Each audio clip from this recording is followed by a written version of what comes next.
Vamos a empezar con una breve encuesta.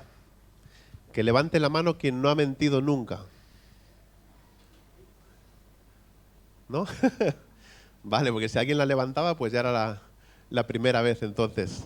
Dicen las estadísticas que mentimos hacemos una media de 20 mentiras durante un día. Me parece poco, pero bueno, una media de 20 durante un día. Los estudios también señalan que las mentiras que dicen los hombres y las mujeres son diferentes en cuanto a contenido, pero no en cuanto a la cantidad, porque son las mismas al final. Las mujeres suelen mentir más para hacer sentir bien a la persona con la que están hablando. Los hombres solemos mentir más para hacernos ver o dar a entender que somos realmente mejores de lo que somos o de lo que aparentamos. Lo cierto es que las mentiras forman parte de nuestro día a día. Existen todo tipo de mentiras, ¿no? Mentiras descaradas que se ve enseguida, mentiras sutiles, mentiras que persiguen el beneficio personal, aunque no quieren dañar, pero finalmente pues terminan dañando también, o mentiras que sí esconden detrás el interés de perjudicar a otra persona. Esto me hace pensar en un letrero que vio un tipo, iba caminando por la calle y vio un letrero en una casa que decía, se vende perro que habla.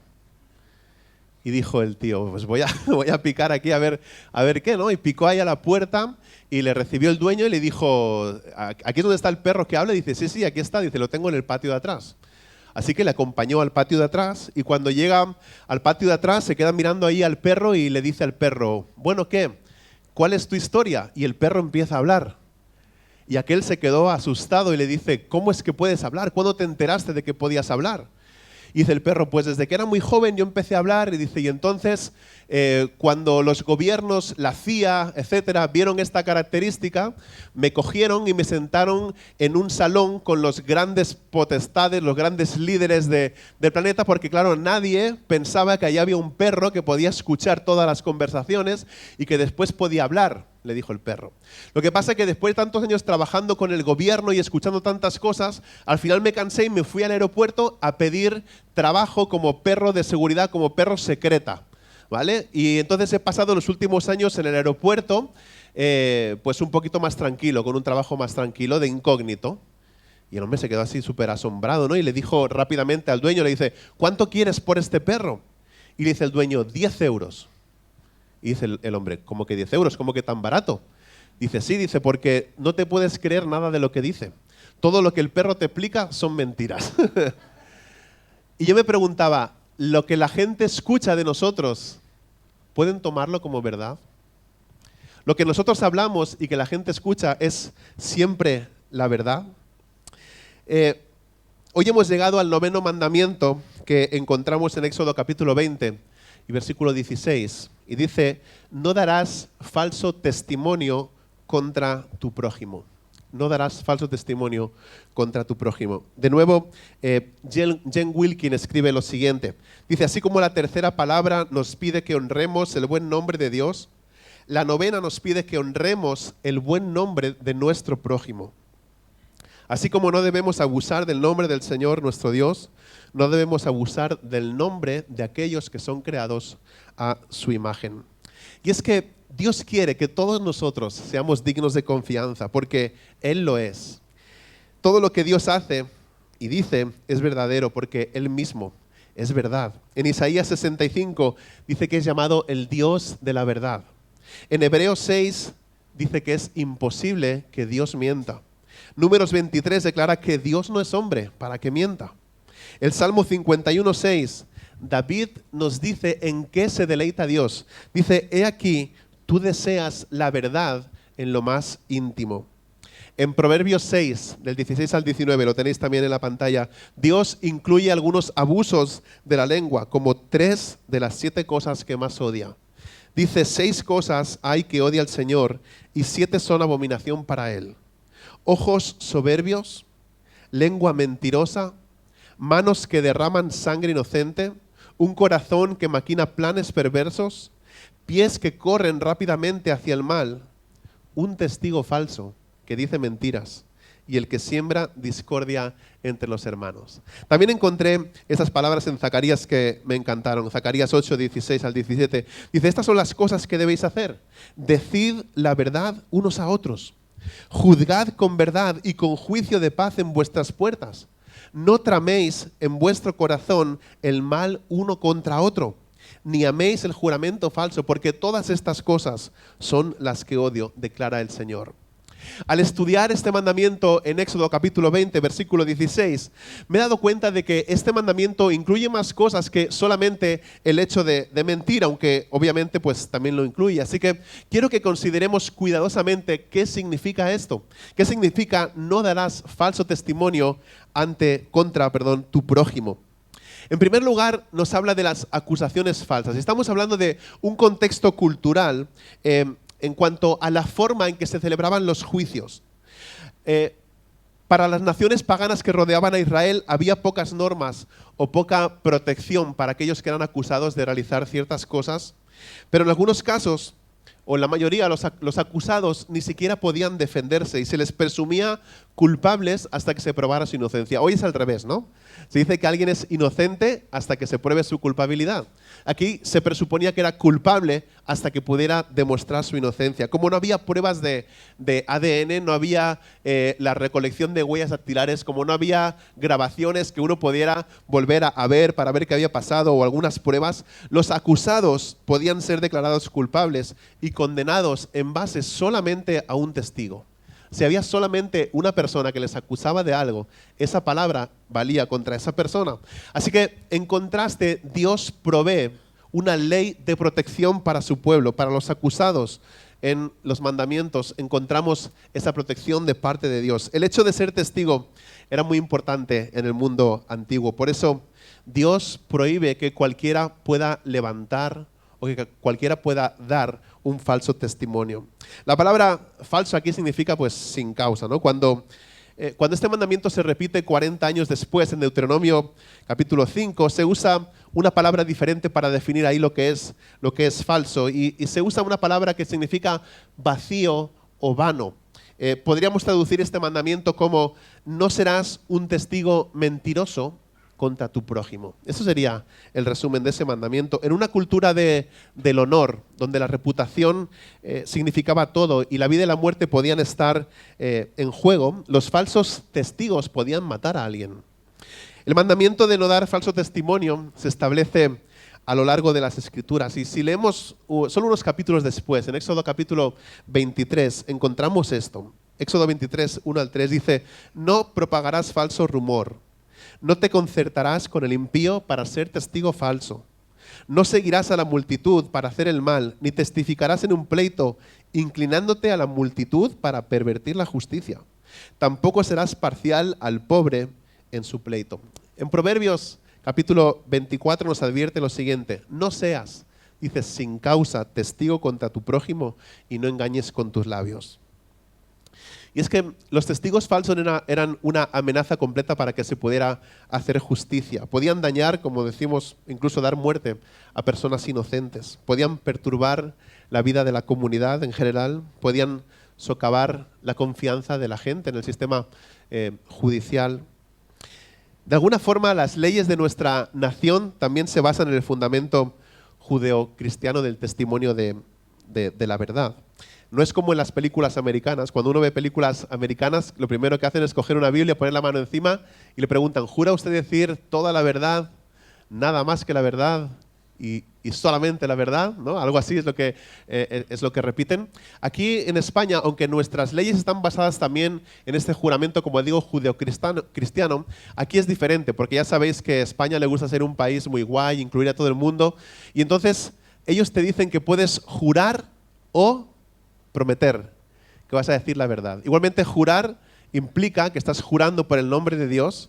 Prometer es que estás honrando tu persona, que prometes hacia tu propia persona de que vas a decir la verdad. Así que lo que podemos ver es que Dios da por lo menos 3 garantías para asegurarse de que se hacía justicia. La primera cosa que dice es que tenía que haber más de un testigo.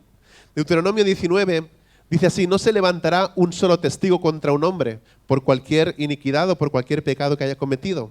el caso será confirmado por el testimonio de 2 o 3 testigos. Fijaos que la semana pasada hablaba con alguien que a Dios no se le escapa nada. Tiene todos los detalles bien atados. Cuando veíamos el mandamiento acerca de no robarás la semana pasada, no hurtarás, podemos ver exactamente lo mismo.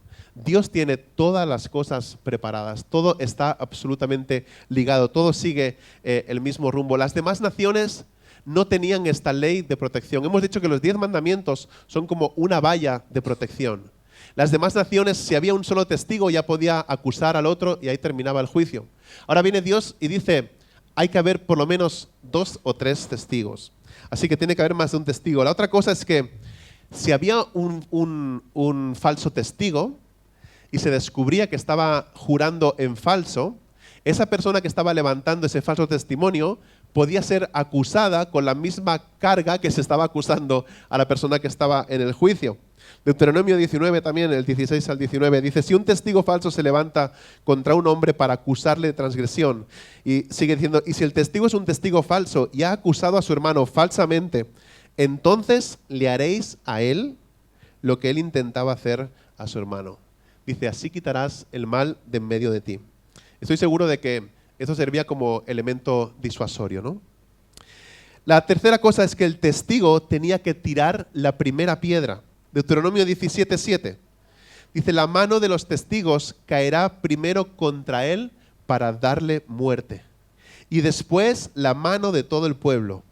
Y vuelve a repetir, así quitarás el mal de en medio de ti. La mayoría de las personas no estaban dispuestas a participar en el castigo de alguien a menos que estuvieran convencidas realmente de que la persona era culpable. Y estoy seguro de que Jesús tiene este pasaje en mente cuando le baja el humo a esos testigos falsos que están todos preparados ahí para lanzar aquellas piedras a aquella mujer que había sido capturada en adulterio. Dice Juan 8:7, pero como insistían en preguntarle, Jesús se enderezó y les dijo, el que de vosotros esté sin pecado, todos conocéis esto, ¿no? El que de vosotros esté sin pecado, que sea el primero en tirarle una piedra.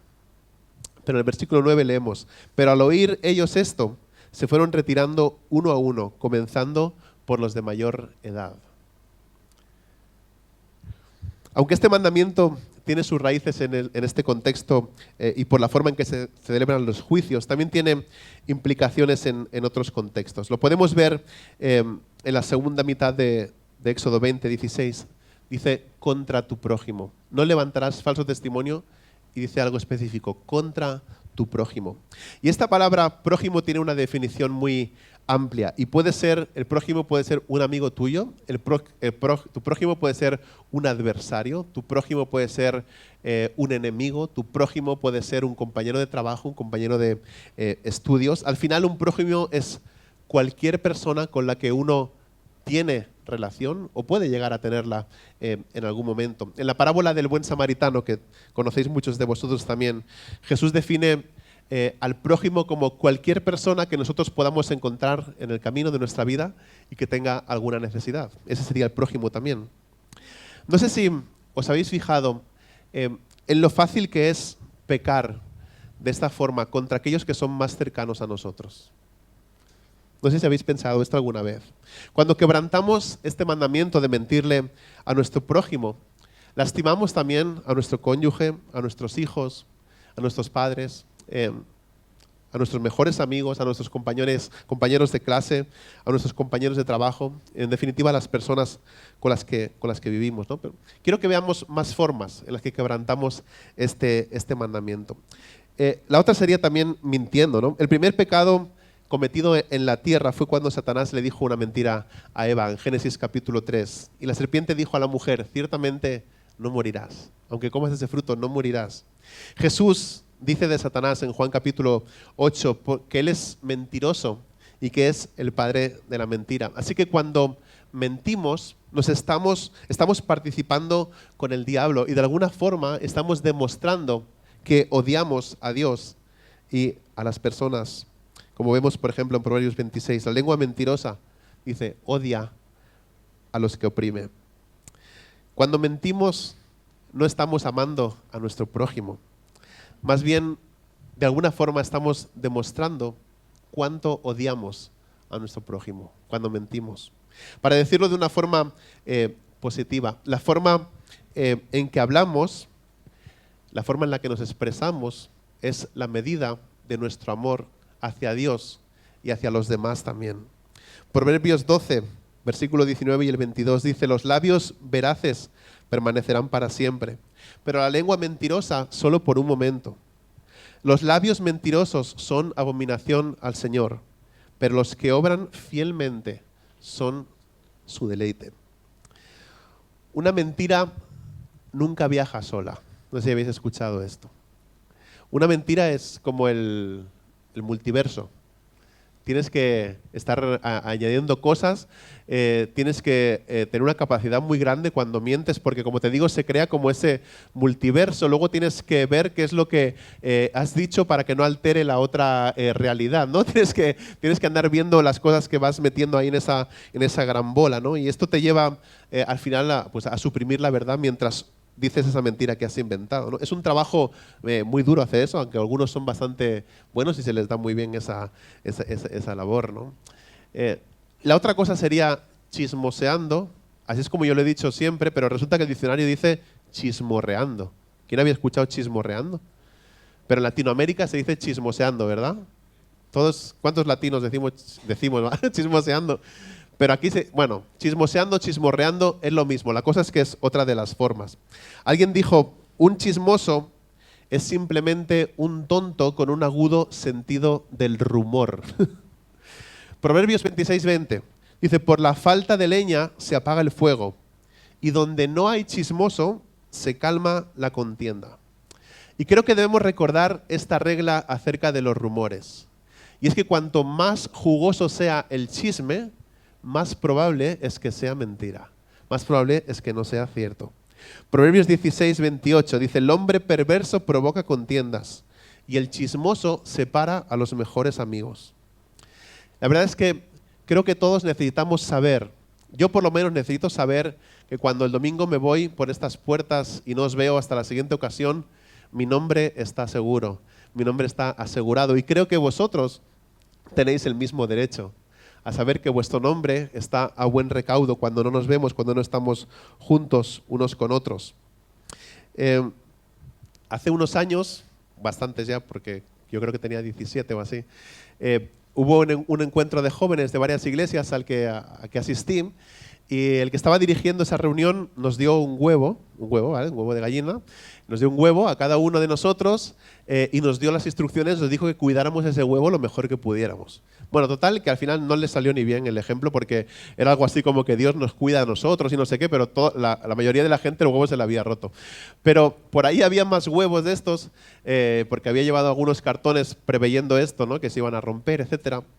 Y cuando ya era el momento de despedirnos, yo cogí el huevo, me quedé el huevo así mirándolo en la mano y vi a este muchacho que se llama Marc Torrent, que se subía a su coche, y cuando estaba subido en el coche me quedé mirando a otro y solo con mirarnos ya supimos qué hacer con el huevo. ¿Qué hicimos? Contra el coche. Pero la gente se empezó a animar también y empezamos a coger los huevos que había en el cartón. El coche le quedó con bollitos, como de una pedregada, de una, ¿cómo se llama? Granizada. Y así es como terminó ese encuentro, ¿no? Tirándole esos pequeños huevos al coche.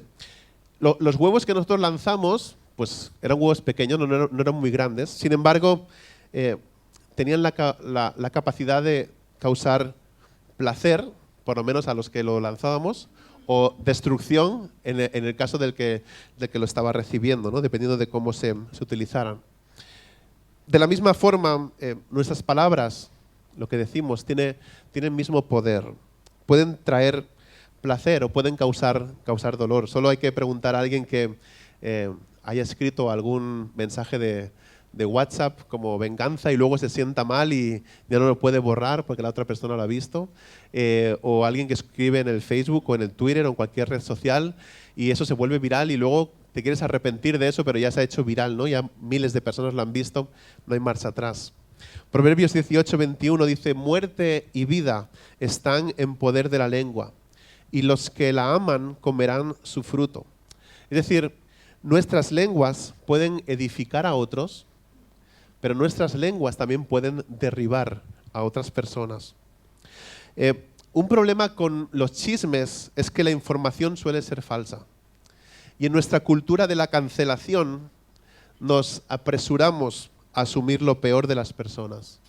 Esta llamada cultura de la cancelación es una forma moderna de exclusión que dicen que nace de las redes sociales, que nace de Twitter en el año 2000, entre el 2010 y el 2012, y consiste en que aquellas personas que pues dicen o hacen algo que a ti no te parece, la cultura de la cancelación es bloquear, ignorar a esa persona de la red social, ¿no?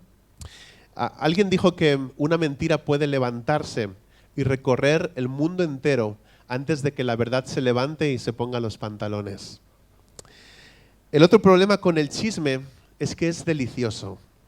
El chisme nos encanta. Dice Proverbios 18:8, las palabras del chismoso son como bocados deliciosos. ¿Habéis leído esto alguna vez? Las palabras del chismoso son como bocados deliciosos y penetran hasta el fondo de las entrañas. Una de las mejores maneras de detener los chismes y los rumores es simplemente negándonos a escuchar eso. Proverbios 17:4 dice, el malhechor escucha a los labios perversos, el mentiroso presta atención a la lengua detractora. Cuando alguien comparta algo jugoso contigo, que te da la sensación de que puede ser un chisme y que estás intuyendo ya que no es falso, que es falso, es momento de parar eso, de dejar de escuchar y no prestar atención. Si alguien tiene un problema con otra persona, necesitan ir a hablar con esa persona. No es necesario que hablen de esa persona contigo. No confundamos tampoco la cuestión de pedir consejo. Tú puedes pedir consejo a alguien, puedes decirle, mira, me pasa esto con esta persona, ¿qué harías tú? ¿Cómo harías? Eso es una cosa. Otra es dedicarse a hablar de esa otra persona con ese otro, ¿no? Lo que debemos hacer es hablar directamente con esa persona, ¿no? Otra idea es que podamos redirigir la conversación que se está dando a algo positivo sobre la persona que está siendo despedazada delante de ti, porque eso es lo que normalmente sucede. Cuando escuchemos a alguien hablar en contra de otra persona, simplemente hablemos en favor de esa otra persona. Es un ejercicio difícil, porque como digo, el chisme es jugoso y nos gusta escuchar en realidad. Pero necesitamos tomar esto en serio. Como dice un pastor, dice, cada comentario negativo sobre alguien es una oración al diablo y se cumple de inmediato, dice.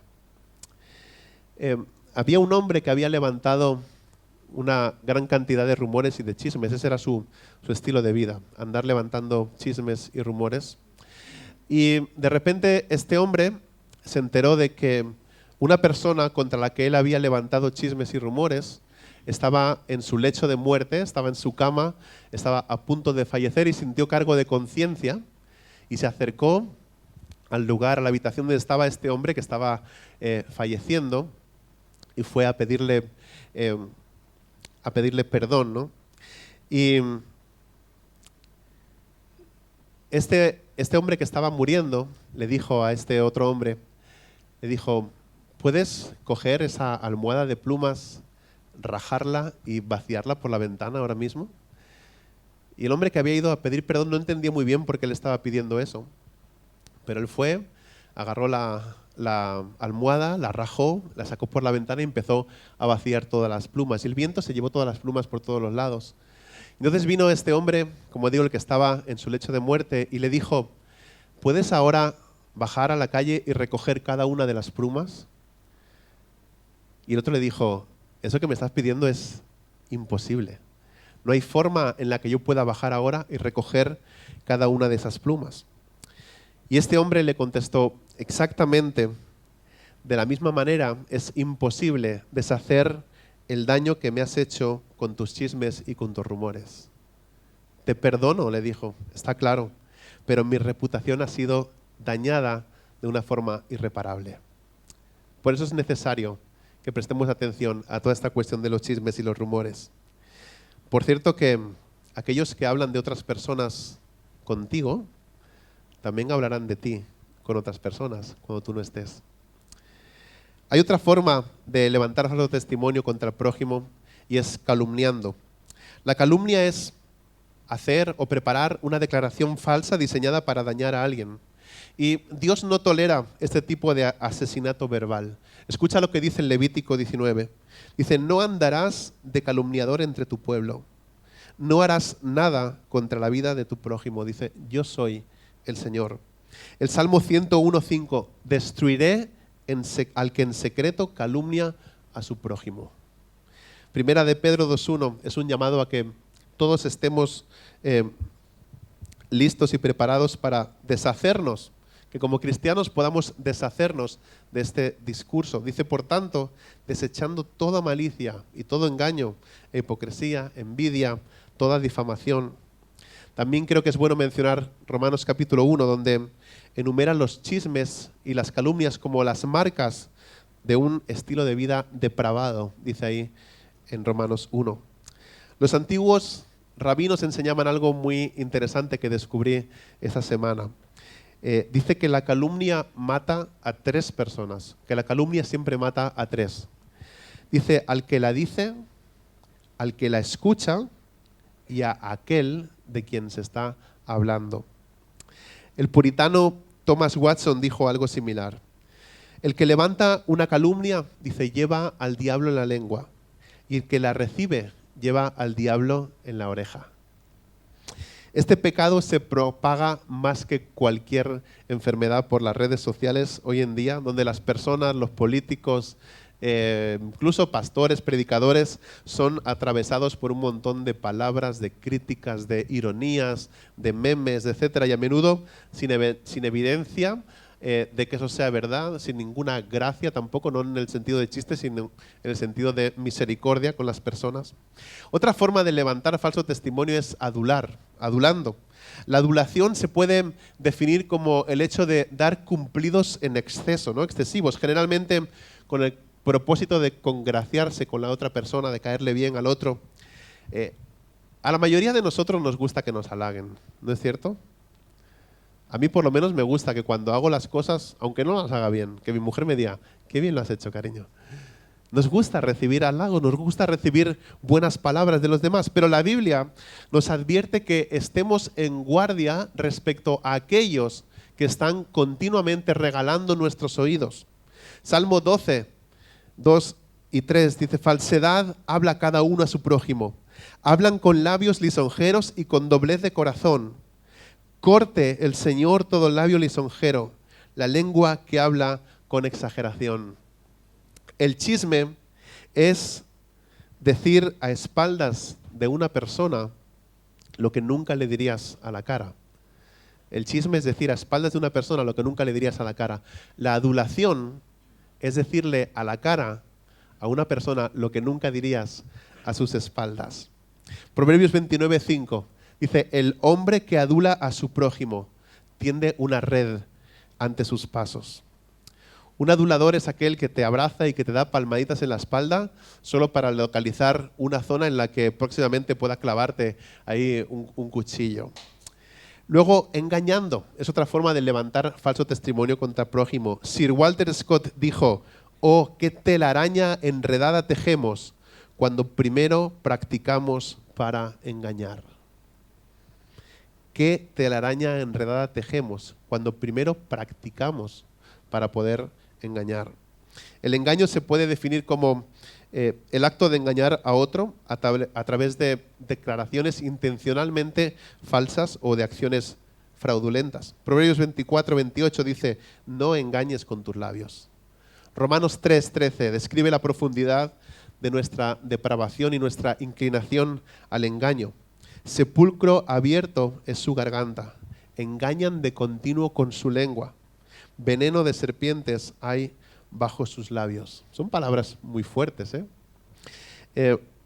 hoy en día se cometen, ya vimos la semana pasada que se cometen muchos robos y hurtos, pero también hay muchos fraudes, que al final es la cuestión de engañar. ¿Cuántas llamadas recibimos de teléfono al día o durante la semana ofreciéndonos cosas? Cosas que son mentiras, ¿no? ¿Puedo hablar con el titular de la línea? Yo estoy harto de esa pregunta. cada vez preguntan lo mismo. Al final le digo, no está mi padre en casa. Con la voz así, ¿sabes? No está mi padre en casa. y al final uno cuelga. Pero se dice que en España se cometen muchísimos engaños online, hay muchos falsificadores, muchos spammers, muchos estafadores que difunden sus fraudes. En el 2020 los ciberataques aumentaron en España un 40%, incluidas estafas relacionadas con el COVID-19, costándole a España la asombrosa cantidad de 81.282 millones en pérdidas. Antes de que los test de antígenos salieran a la venta, ya había páginas en las que te vendían los test, ¿os acordáis?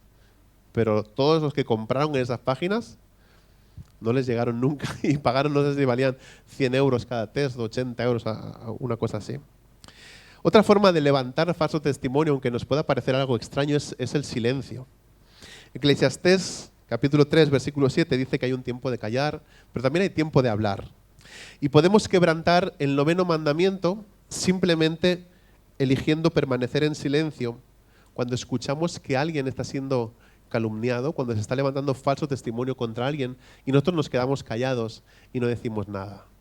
Muchas veces lo que nos sucede es que no queremos salir salpicados, ¿no? Eso decimos, ¿verdad? Cuando escuchamos ciertas injusticias o ciertas cosas que sabes que no es verdad, muchas veces nos falta el valor para detener esa conversación y decir, perdona, creo que no estás diciendo lo correcto, creo que no estás en lo cierto, creo que estás cambiando la versión, pero no queremos intervenir. ¿Por qué? Porque nos afecta, ¿no? Y no queremos salpicarnos o mancharnos con eso. Levítico capítulo 5, versículo 1 dice, si alguien peca al ser llamado a testificar, dice, siendo testigo de lo que ha visto o sabe y no lo declara y no habla, será culpable. Cuando no hablamos, nuestro silencio equivale a dar consentimiento. Y somos culpables de la calumnia del silencio, podríamos decirlo así. Nos convertimos también en parte del engaño cuando no dejamos las cosas claras, cuando podemos hablar y no lo hacemos. Un autor dice, si sabemos que nuestras palabras son necesarias y sin embargo las retenemos, somos tan culpables de dar falso testimonio como el injuriador que comenzó la mentira. Acordémonos de Santiago capítulo 4. Dice, aquel pues que sabe hacer lo bueno y no lo hace, le es pecado. Ahora, hay un pasaje que ha impulsado mis pensamientos y mis acciones durante los últimos años en temas, por ejemplo, relacionados con el aborto, con otras cosas, otro tipo de injusticias, y es Proverbios capítulo 31, versículos 8 y 9. Algunas traducciones dicen, levanta tu voz por los que no pueden hablar. La que he utilizado hoy dice, abre tu boca por los mudos, por los derechos de todos los desdichados. Abre tu boca, juzga con justicia y defiende los derechos del afligido y del necesitado. Es que hay mucha confusión en estas cuestiones cuando hablamos de las relaciones personales, cuando hablamos de las cosas que escuchamos. En las iglesias super mega guays, ¿qué es lo que se dice? No juzgues, no se puede juzgar, ¿no? Y dentro de ese saco de no juzgues, pues esa es su defensa, es su escudo. En el no juzgues están diciendo, tú no puedes juzgar nada de lo que yo haga. Te tienes que comer y tragar todo. Pero la palabra de Dios nos dice, abre tu boca, juzga con justicia. Esa es la diferencia. Juzga con justicia y defiende los derechos del afligido y del necesitado. Cuando llegue el momento, ¿nos vamos a quedar callados o vamos a hablar? Esa es la cuestión. Otra forma de levantar falso testimonio es enseñando mal o con falsas enseñanzas. Aunque los cristianos siempre hemos tenido que defendernos de doctrinas de muerte, el ritmo con el que se propagan las falsas enseñanzas hoy en día, sobre todo a través de las redes sociales, es asombroso.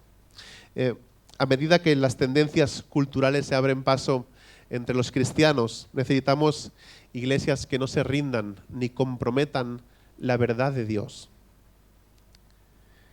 Escuchad estas palabras de advertencia de Pablo a Timoteo en su primera carta. Dice, pero el Espíritu dice claramente, que en los últimos tiempos algunos apostatarán de la fe, es decir, abandonarán la fe o dirán que eso en lo que creían, pues han estado siempre equivocados.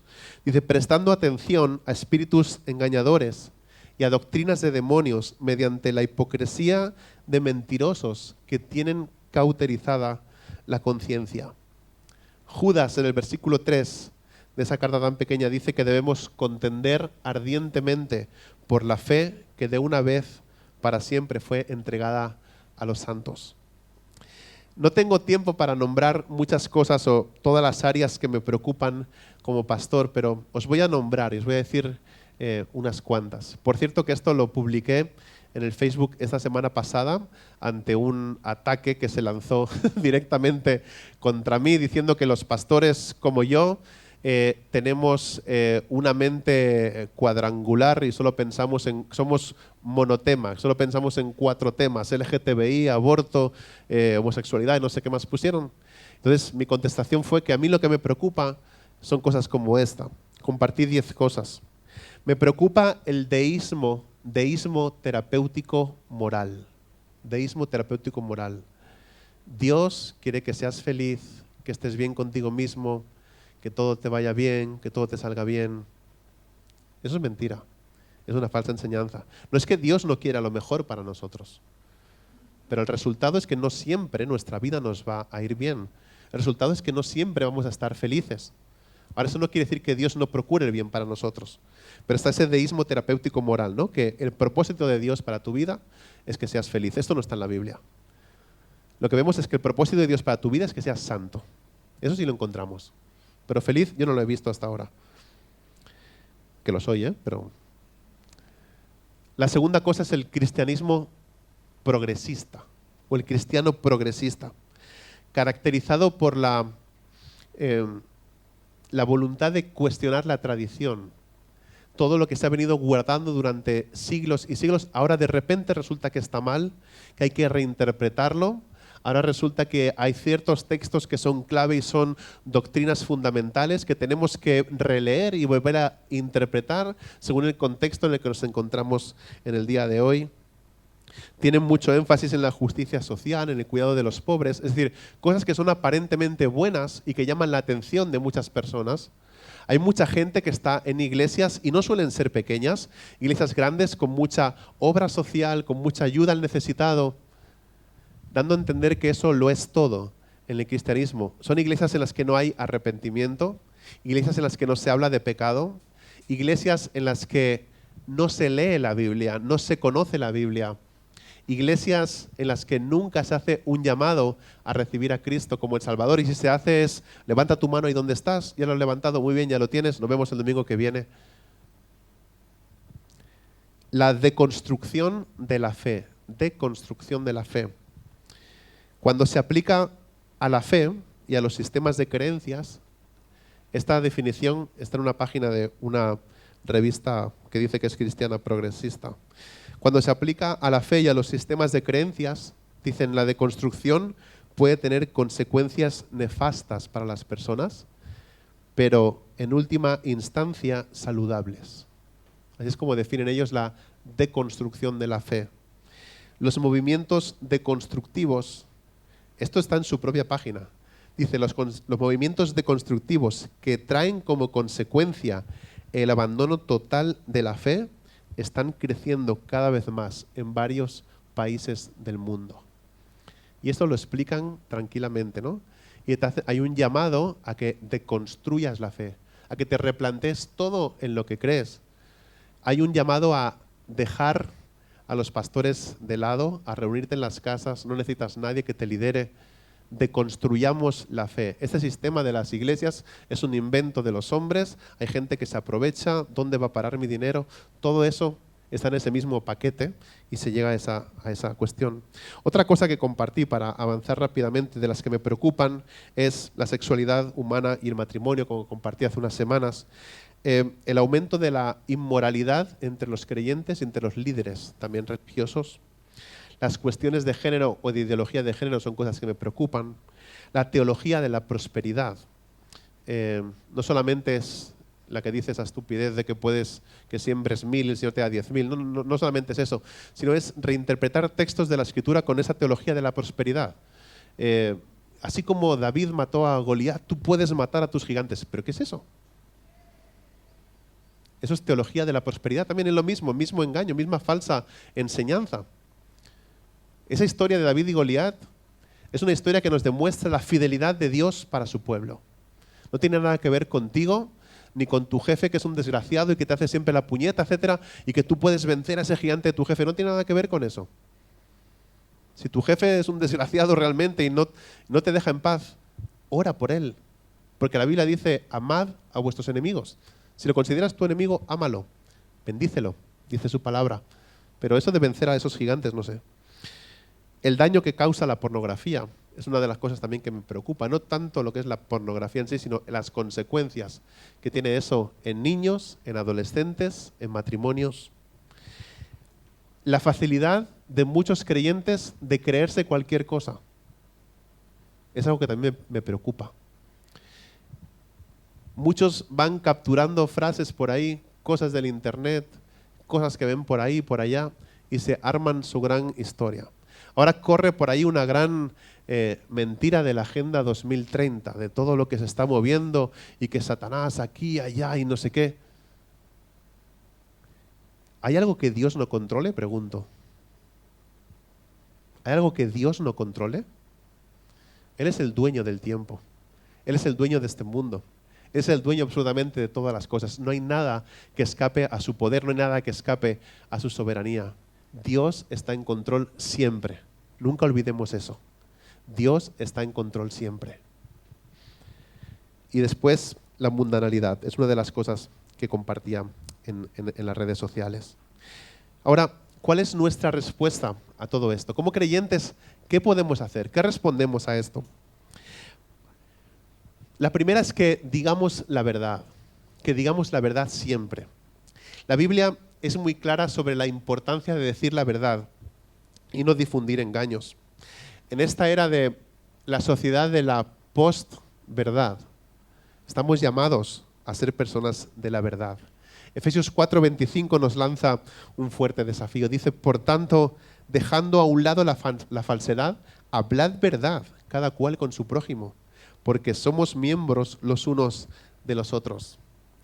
Cuando vayamos a hablar según qué cosas, creo que es necesario que nos preguntemos, ¿esto que le voy a compartir importa?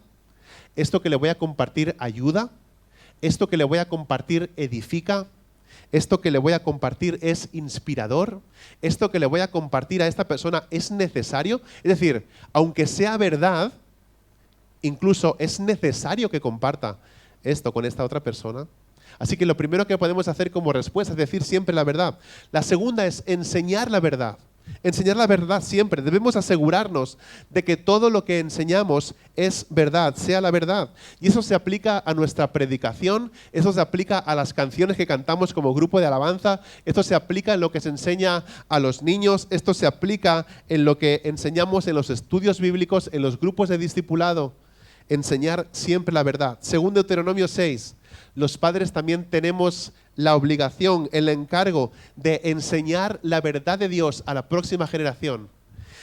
Y estas palabras que yo te mando hoy estarán sobre tu corazón y diligentemente las enseñarás a tus hijos y hablarás de ellas cuando te sientes en tu casa y cuando andes por el camino, cuando te acuestes y cuando te levantes. Enseñemos la verdad continuamente y siempre. Dice a tus hijos, no dice a tus niños. Si tu hijo tiene 23 años, le sigues enseñando la verdad. Si tiene 41, le sigues enseñando la verdad. Es lo que nos ha mandado Dios que hagamos. Debemos combatir constantemente las mentiras enseñando la verdad. El mundo dice, sigue tu corazón. Sigue tu corazón. Jesús dice, sígueme a mí. El mundo dice, cree en ti mismo. Jesús dice, cree solamente en mí. El mundo te dice, confía en ti, tú puedes. Jesús dice, niégate a ti mismo todos los días y sígueme. El mundo dice, sé fiel a ti mismo. Jesús nos dice, sé fiel a mí, a mi palabra, a mi verdad. Así que enseñemos estas verdades. La tercera cosa es testificar la verdad.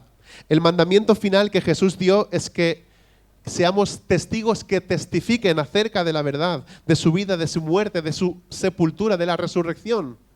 Hechos 1:8 dice, y recibiréis poder cuando venga sobre vosotros el Espíritu Santo, y me seréis testigos en Jerusalén, Judea, en Samaria y hasta los confines de la tierra. Y un testigo es alguien que dice la verdad. ¿La verdad de quién? La verdad acerca de Dios, acerca de quién es Él, de lo que Él ha hecho, de quién es Jesús. Si esperamos ver conversiones entre las personas, debemos entonces cambiar nuestras conversaciones. Deben estar sazonadas con gracia, con verdad. Dice en capítulo 4 de Colosenses, andad sabiamente para con los de afuera, aprovechando bien el tiempo. Que vuestra conversación sea siempre con gracia, sazonada como con sal, para que sepáis cómo debéis responder a cada persona. Estamos llamados a vivir en una misión, caminando en sabiduría, usando palabras sabias mientras damos testimonio acerca de la verdad. En cuarto lugar y último, confiar en la verdad. Juan capítulo 14, versículo 6, en medio del error, en medio de la falsa enseñanza y de las falsas doctrinas y la confusión cultural, Jesús declara, yo soy el camino, yo soy la verdad y la vida. Nadie viene al Padre sino por mí. En Juan capítulo 8, versículo 32, Jesús dice, y conoceréis la verdad, y la verdad os hará libres. No sé si estamos listos, si hay alguien que todavía no lo ha hecho, para confiar en Jesús como su única verdad, para poder ser libre de sus pecados. Hay personas que viven en un mundo de mentira. Hay personas que viven en una mentira. Hay otras personas que necesitan ser liberadas del engaño. ¿Por qué es tan difícil decir cosas amables con nuestras lenguas? ¿Por qué es tan difícil decir cosas amables con nuestras lenguas? Es porque nuestras lenguas están unidas a nuestro corazón.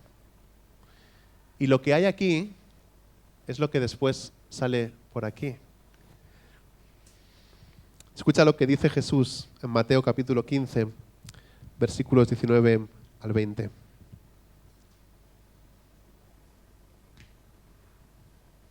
Porque del corazón provienen malos pensamientos, homicidios, del corazón, malos pensamientos, homicidios, adulterios, fornicaciones, robos, falsos testimonios y calumnias. Estas cosas son las que contaminan al hombre. Nuestras palabras son el altavoz de nuestro corazón. Nuestras palabras son altavoces de nuestro corazón. Así que necesitamos nuevos corazones y necesitamos nuevas esperanzas. No sé si habéis visto la película Mentiroso Compulsivo de Jim Carrey. Es una película muy divertida. El hijo de Jim Carrey tiene 5 años y uno de los deseos, porque está harto, siempre su padre le promete algo que no cumple, y el deseo que que pide el niño para su cumpleaños es que su padre diga la verdad durante 24 horas. El problema es que el padre es un abogado. Así que ya podéis imaginar las escenas en la corte y en los tribunales cuando él tiene que defender a los acusados, pero dice, no, ciertamente este ha hecho tal cosa, ¿no? Entonces, ¿cuál es la defensa, no? 24 horas diciendo siempre la verdad. ¿Podríamos nosotros manejar la verdad durante 24 horas? ¿Creéis que por 24 horas podemos decir solamente la verdad? Me acordé de la pregunta que le hizo Pilato a Jesús en Juan capítulo 18. Le dice, ¿qué es la verdad? Le preguntó Pilato a Jesús. Pilato hizo la pregunta correcta, pero no se quedó para escuchar cuál era la respuesta correcta. Pero la pregunta era buena, ¿qué es la verdad? Debemos arrepentirnos de nuestros pecados, debemos recibir el regalo gratuito del perdón y de la vida eterna que Cristo Jesús ofrece, comprados para ti y para mí en esa muerte de Jesús en la cruz y su gloriosa resurrección de entre los muertos. Me gustaría que nos pusiéramos en pie y que pudiéramos leer juntos un texto que está ahí en la pantalla. Son unas palabras del pastor y predicador Albert Mohler, de un libro que hemos estado leyendo para preparar esta serie. Solamente está en inglés, pero el título del libro es Palabras desde el fuego. Tiene que ver con esas palabras que Dios hace desde esa tormenta, de todo eso que se produce en lo alto de esa montaña del Sinaí, cuando da esos 10 mandamientos a Moisés, cuando le da la ley a Moisés. Y el libro se llama Palabras desde el fuego, escuchando la voz de Dios en los 10 mandamientos. Y dice así: el pueblo de Dios es un pueblo de la verdad. Debemos honrar y decir la verdad, defender y discernir la verdad, amar la Biblia como la palabra de Dios, que es verdad y sin ninguna mezcla de error, y defender la verdad. Debemos defender la verdad incluso si el mundo entero no cree, odia y subvierte la verdad. Somos el pueblo de la verdad por una razón única e irreductible. Nuestro Dios es verdadero.